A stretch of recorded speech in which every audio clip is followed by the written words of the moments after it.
Salam multimedia. Mari kita lanjutkan pembahasan kiat-kiat jitu pembuatan bahan ajar kita dengan kiat ketiga, yaitu narasikan teks dengan suara. Nah, secara ilmiah, kiat ini dinamakan the principle of modality. Secara mudahnya kita ingat bahwa harus menggunakan modal suara daripada hanya teks saja. Baik, kita lihat lebih lanjut dengan contoh.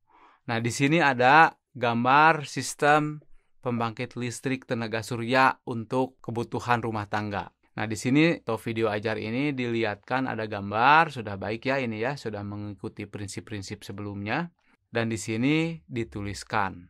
Nah, ini untuk pembelajaran ada yang lebih baik, yaitu pada saat gambarnya diperlihatkan, tetapi teks ini justru dibacakan. Jadi, kita coba sekarang. Nah, saya akan menjelaskan dalam beberapa detik mengenai sistem kerja pembangkit listrik tenaga surya untuk rumah tangga. Mulai dari sekarang ya.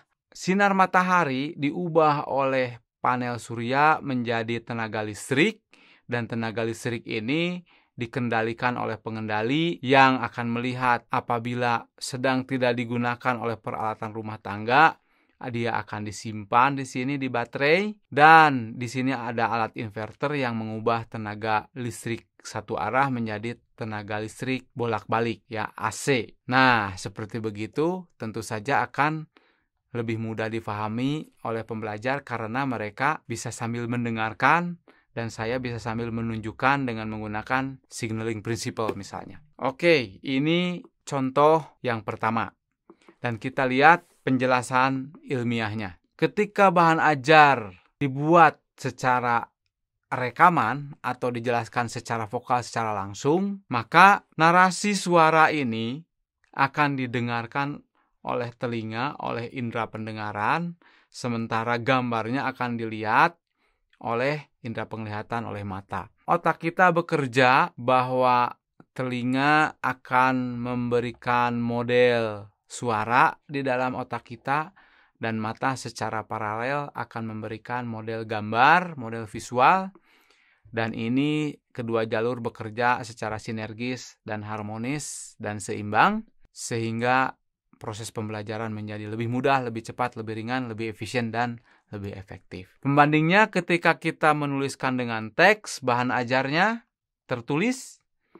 Nah, maka yang terjadi kita percepat, lihat bahwa mata akan bekerja lebih berat karena dia melihat teks, membaca, kemudian melihat gambar, sehingga jalur pemrosesan pada otak kita menjadi overload, berat nih di sini. Akhirnya karena tidak seimbang, sementara jalur visual berat, jalur aural di sini telinga ringan, maka tidak seimbang, jalur visual mengalami cognitive overloading, akhirnya terjadi kemacetan ya di otak kita karena tidak seimbang bebannya. Kiat 03 ini setelah diteliti oleh para peneliti tingkat dunia, dampak terukurnya median effect size-nya adalah 0,97. Sangat besar ini tergolong ya. Oleh karena itu sangat dianjurkan bahwa slide teksnya itu ada disertakan narasinya, atau yang lebih baik memang dijelaskan langsung di tempat, kalaupun tidak dibuat video ajar yang menjelaskan gambarnya. Ada pengecualian ternyata kalau ada istilah, ada kata asing, ada kata-kata kunci, atau ada misalkan kata-katanya memang harus akurat, misalkan Pancasila, nah maka itu harus dituliskan.